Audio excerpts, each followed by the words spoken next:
Hello friends, मैं सोनम। मैं इस चैनल पर सीटेट यूपीटेट का पूरा सिलेबस टॉपिक वाइज कवर करवा रही हूँ। आज का हमारा टॉपिक है बाल केंद्रित एवं प्रगतिशील शिक्षा की अवधारणा। इस टॉपिक के एंड में मैं इस टॉपिक से आए हुए प्रीवियस ईयर में जो भी क्वेश्चन आए हुए हैं वो सारे डिस्कस करूँगी, तो आप हमारे साथ बने रहिए। और अगर आपको हमारा वीडियो पसंद आता है, हमारी मेहनत पसंद आती है, तो वीडियो को लाइक करके हमारे चैनल को सब्सक्राइब कर लीजिए, जिससे आप मेरा जब भी कोई नया वीडियो आएगा तो आपके पास उसका नोटिफिकेशन पहुँच जाएगा। नोटिफिकेशन बेल को प्रेस कर दीजिए। अब स्टार्ट करते हैं। हमने कल आपसे एक क्वेश्चन पूछा था, जीन पियाजे के संज्ञानात्मक विकास के सिद्धांत के अनुसार किस अवस्था में बालक कल्पनात्मक ढंग से समस्याओं पर विचार कर सकता है। तो हमने बताया था जब वो अमूर्त संक्रियात्मक अवस्था में आता है तब वो क्या कल्पना कल्पना करने लगता है, सोचने लगता है। तो इसका जो आंसर होगा वो होगा अमूर्त संक्रियात्मक अवस्था। अब स्टार्ट करते हैं आज का टॉपिक। और टॉपिक के एंड में सारे क्वेश्चन डिस्कस करेंगे जो प्रीवियस ईयर में आए हुए हैं। तो पहले हमारा बाल केंद्रित शिक्षा को डिस्कस करते हैं। जैसे नाम से समझ में आ रहा है, बाल केंद्रित ऐसी शिक्षा जो बालक पर केंद्रित हो। इससे पहले क्या हुआ करता था कि पहले शिक्षक को केंद्र में माना जाता था, विद्यालय को केंद्र में माना जाता था, बालक पर ध्यान नहीं दिया जाता था। ये सोचा था कि बालक तो कच्चा गड़ा हुआ होता है, मतलब बालक को खाली गड़ा होता है, उसको इतना नहीं पता होता है, और उसे जो कुछ पता भी होता है वो गलत सलत पता होता है। तो मतलब उसको इतनी इंपॉर्टेंस नहीं दी जाती थी। फिर जब बाल केंद्रित शिक्षा है तो इससे बालक पर फोकस किया जाने लगा। इससे ये देखा गया कि बालक जो भी करना है, हमें जो भी हमें अपनी पढ़ाई से रिलेटेड, शिक्षण से रिलेटेड जो भी कार्य योजना बनानी है, वो बालक को हम सेंटर में रख के फिर कोई योजना बनाएंगे। जो भी निर्णय लेना है, जो कुछ भी करना है, उसमें हम बालक को केंद्र में रखेंगे, फिर निर्णय लेंगे। बालक का ज्ञान, बालक को किस तरह ज्ञान है, बालक को किस तरह के पाठ्यक्रम की जरूरत है, और किस तरह का मूल्यांकन करना है, सब उसमें हम किसको बालक को केंद्र में रखेंगे। उसके बाद डिसाइड करेंगे किस तरह की हमें शिक्षण विधि अपनानी है, बालक का बौद्धिक स्तर कितना है कि हम उसे भी किस तरह की शिक्षण विधि अपनाएं। बाल केंद्रित शिक्षण की जो मुख्य विशेषताएं होती हैं कि हमें बालक के मनोविज्ञान को समझते हुए शिक्षण की व्यवस्था करना है। हमें पहले बालक के विज्ञान को समझना है कि वो बालक चाहता क्या है, आखिर वो किस तरह की शिक्षा को ग्रहण करना चाहता है, उसे किस तरह की शिक्षण विधि समझ में आती है, और उसे शिक्षा ग्रहण करने में जो भी कठिनाइयाँ आ रही हैं उनको दूर करना, उसके मनोविज्ञान को समझते हुए। बालक की हमें रुचि और प्रवृत्तियों, क्षमताओं को ध्यान में रख के शिक्षा प्रदान करनी है। उसका किस तरह से इंटरेस्ट है, उसकी कैपेसिटी कितनी है, वो कितना ग्रहण कर सकता है, इस हिसाब से हमें बालक को केंद्र में रख के सारी शिक्षाएं देनी है। व्यक्तिगत शिक्षण को इसमें महत्व दिया गया है क्योंकि हर बच्चा अलग होता है।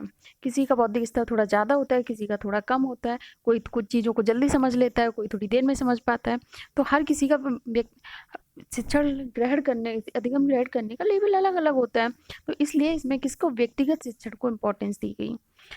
बालक का, हर एक बालक का व्यक्तिगत निरीक्षण करना है, पर्सनली अलग अलग उसकी दैनिक कठिनाइयों, फिर उससे जो समस्याएं आ रही हैं उनको दूर करना है। यानी कि जो ओवरऑल हमारा जो बाल केंद्रित शिक्षण है ये बालक पर ही केंद्रित है, बालक की समस्याओं पर केंद्रित है।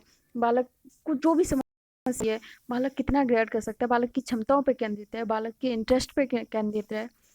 शिक्षक शिक्षा दर्शक होगा। पहले ये समझा जाता था कि शिक्षक ही सब कुछ है। ठीक, पहले के ज़माने में भी गुरु होते थे, गुरु ही सब कुछ है। और जो सीखने वाला होता था बालक, उस पर इतना ध्यान नहीं दिया जाता था। अब फिर ये कहा गया है जो शिक्षक है वो केवल सहयोगी और मार्गदर्शक होगा, शिक्षक ही सब कुछ नहीं है। अब बालक सब कुछ है, बालक केंद्र में रखा जाएगा, और जो टीचर होगा वो उसको हेल्प करेगा, शिक्षार्थियों का सहयोगी और मार्गदर्शक होगा। शिक्षा का उद्देश्य केवल पुस्तकीय ज्ञान प्रदान करना नहीं होगा, बल्कि बालक केंद्रित शिक्षा का महानतम लक्ष्य होगा कि बालक को में सर्वोन्मुखी विकास हो। बालक का हर तरह से मानसिक, सामाजिक, हर तरह का विकास होना चाहिए। इस उद्देश्य की पूर्ति के लिए बालक की अधिक से अधिक सहायता करनी चाहिए। बालक के बारे में व्यक्तिगत हमें जानना पड़ेगा कि बालक किन किन चीज़ों में पिछड़ रहा है, क्या किस किस चीज़ों में उसे समस्या हो रही है। तो उसकी सारी समस्याओं को हम जब समझेंगे तभी हम उसको दूर कर पाएंगे। तो हमें बालक की सारी समस्याओं को समझते हुए उसको दूर करना है। उसके बाद है प्रगतिशील शिक्षा। प्रगतिशील से मतलब प्रगति की ओर बढ़ते हुए, जैसे अभी हमारा देश है, हमारा देश कैसा है, प्रगतिशील देश है। प्रगतिशील शिक्षा का जो मेन उद्देश्य है वो ये है बालक की शक्तियों का विकास हो, व्यक्तिगत भिन्नता के अनुरूप शिक्षण प्रक्रिया में अंतर। अगर हर हमने बताया हर बालक अलग अलग है, हर बालक की सीखने का स्तर अलग अलग है, तो उसको अलग अलग देखते हुए उसे उसी हिसाब से शिक्षा दी जाए। ये कौन सी शिक्षा है? मैं प्रगतिशील शिक्षा में हमें ऐसा वातावरण तैयार करना होगा जिसमें हर बालक को सामाजिक विकास का पूरा मौका मिले, पर्याप्त अवसर मिले। ये होती है प्रगतिशील शिक्षा। प्रगतिशील शिक्षा में जो सबसे ज्यादा जोर दिया गया वो इस पे दिया गया, स्वयं करके सीखने पर। इस पे स्वयं करके सीखने, खुद से करो। जब बच्चे खुद करेंगे तब सीखेंगे, तो वो अच्छे से ग्रेड करेंगे। ठीक, तो इस पे खुद से करने पे जोर दिया गया। बच्चों को ऐसा काम करवाओ, इस तरह से बच्चों को प्रेरित करो कि उनके अंदर स्फूर्ति, आत्मविश्वास, कॉन्फिडेंस, सेल्फ डिपेंडेंट, आत्मनिर्भरता और मौलिकता का विकास हो। आज्ञा और उपदेशों के द्वारा जबरदस्ती बच्चों पे अपने विचारों को टीचर को नहीं थोपना चाहिए। ठीक, बच्चों को जब खुद करके सीखेंगे तब वो उसे ज़्यादा अच्छे से सीख पाएंगे। प्रगतिशील शिक्षा में जो सबसे प्रसिद्ध मनोवैज्ञानिक हैं वो हैं जॉन डीवी। इन्हें प्रगतिशील शिक्षा पद्धति का पिता कहा जाता है। जॉन डीवी क्यों है प्रगतिशील शिक्षा की पद्धति के पिता? इन्होंने कहा था कि जो बच्चा होता है उसे एक छोटे पौधे के रूप में ट्रीट करना चाहिए। जैसे एक बाग में बच्चा एक छोटे पौधे की तरह पलता फूलता है और माली उसको पानी देता है, सिंचाई करता है, उसको खाद देता है, सब कुछ। इसी तरह टीचर को उस बच्चे को सहायक सामग्री उपलब्ध कराना चाहिए, सहायता देनी चाहिए। जहाँ पर भी उसे दिक्कत हो रही है उसे सहायता देनी चाहिए। और केंद्र में क्या रहना चाहिए? बालक ही रहना चाहिए। कैसा? पौधा को ही केंद्र में रखना चाहिए। उसे माली की तरह टीचर का रोल क्या, माली का रोल क्या? टीचर।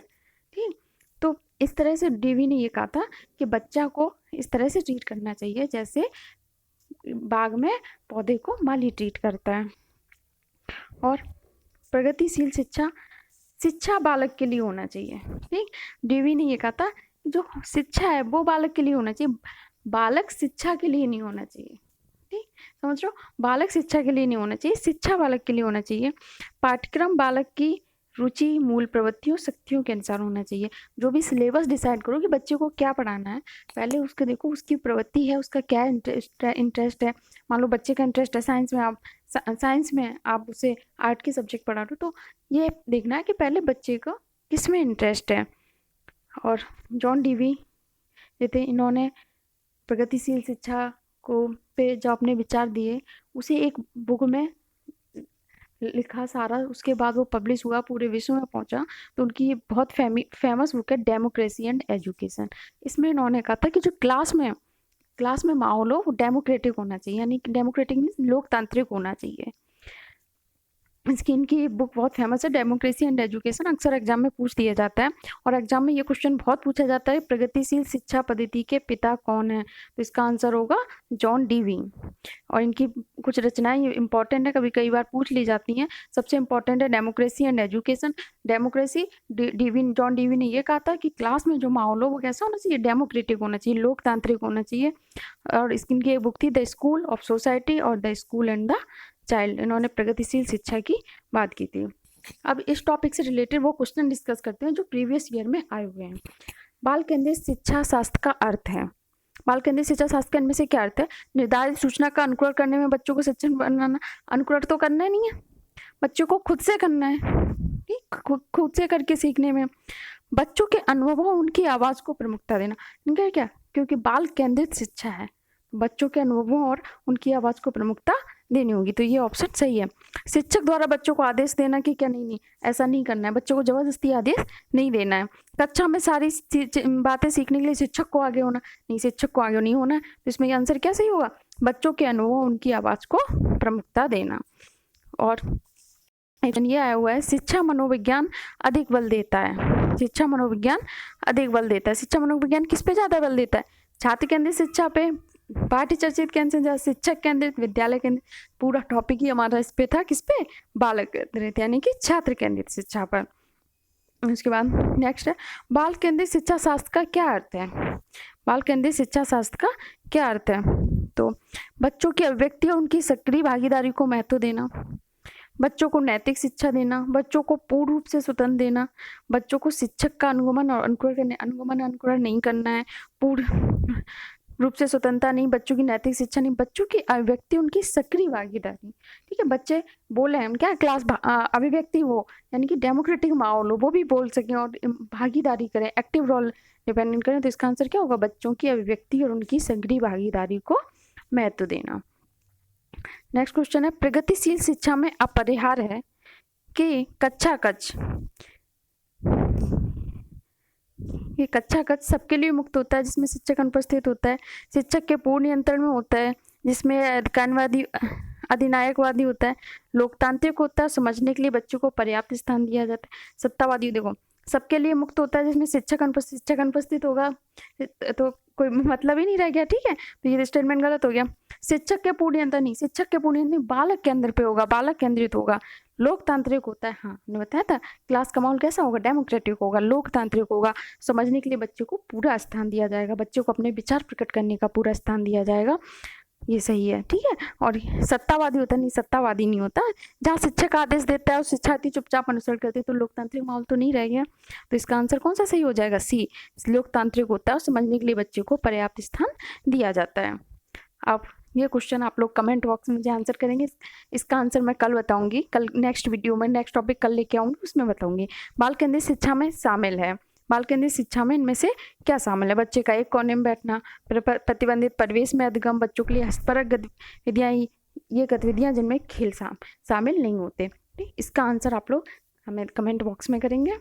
और आपको मेरा मेहनत पसंद आई है तो वीडियो को लाइक करके हमारे चैनल को सब्सक्राइब जरूर कर लें। थैंक यू, और अपने सपनों को ज़िंदा रखें।